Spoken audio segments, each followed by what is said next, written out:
It's all crumbling down for Brenda at Celtic as Celtic nil, St Johnstone nil. Welcome back, guys, to Fog Football. It was the second review of today. Of course, earlier on we've reviewed Ross County against Rangers. And I think Rangers fans will be smiling coming back for Dingwall, and I'm smiling well and truly because Celtic have drew 0-0 with St Johnstone. And you know what? I said in the preview show, you wouldn't have wanted another team than St Johnstone, but the worst team in the league, maybe except for Hibs, if we're being brutally honest at the minute. But yeah, Celtic, this is as straightforward as it gets. They were like 1-40, 1-20, 1-14. I know that is a pretty drastic change, but the point is they were the overwhelming favourites, and they should be. But Alistair Johnston coming back in. We've got Yang starting. We've got Scales, and I thought Scales had an absolute shocker the day. But we kick off the match. Brendan, he needed a big result, a big performance from his players, and he just didn't get it. We get two early corners for Celtic. There's a great save from the corner. Matt O'Reilly, what I will say is, he needs to work on his finishing because he must have missed about 5 good opportunities. And when I say 5 good opportunities, I'm not even joking. I mean, when I say 5 though, good, I mean like he should realistically be putting them all of them away. You know, like if they all fell to Kyogo, Celtic probably could have won this game. But you know what? They didn't react. It's like this game just went on, and even though he could have scored all these chances, right?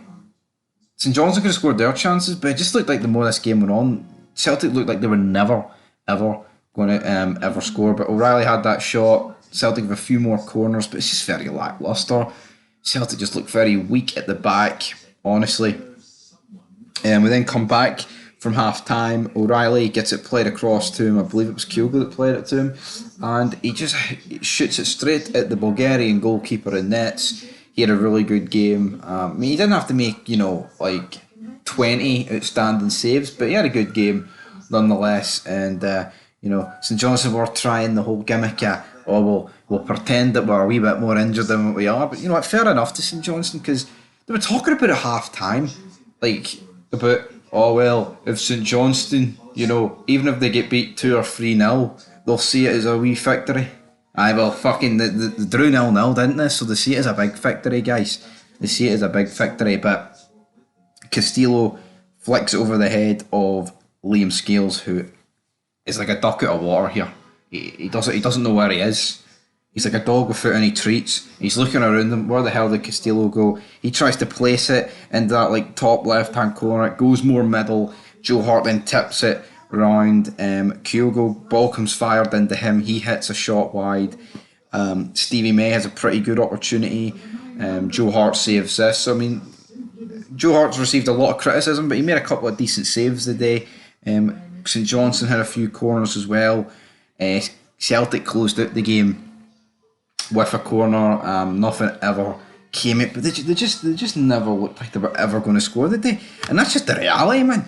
It really is, and it sets up a really, really interesting dynamic because now going in to the Old Firm, Celtic, of course, sit a point above Rangers instead of sitting 3, which most people, including myself, easily thought that Celtic would be sitting 3 points because I just did not expect that to happen in the slightest, to be honest, today. But you know what, it has happened, and I'm absolutely buzzing. And we've got Brendan Rodgers, always, say always, he's being called never a sell, always a fraud. Brendan Rodgers out.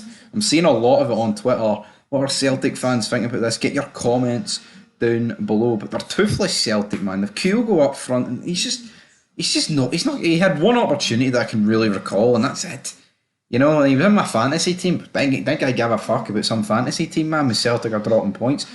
You know what? It's mental the difference a couple of weeks make. Like after Rangers lose to Kelly and Celtic beat Ross County 4-2. Even though Celtic weren't good, I'm like, fuck, the league's over. Because I just seen fuck it, we're already 3 points behind.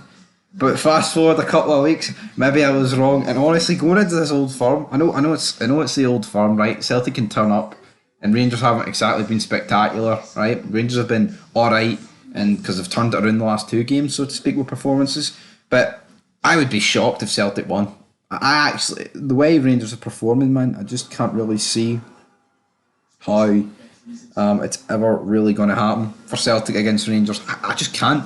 Like, even if Celtic can score, at the back, they are horrendous. I mean, Rangers, are beginning to look a wee bit better at the back, minus set pieces. Suter and Goldson were really solid. Celtic, though, really, really not. And Kyogo and Turnbull got me a 0.4, so they got me a 0.8 in terms of points. That's not exactly ideal, but that's where we're going to leave this video, guys. Leave your thoughts down below.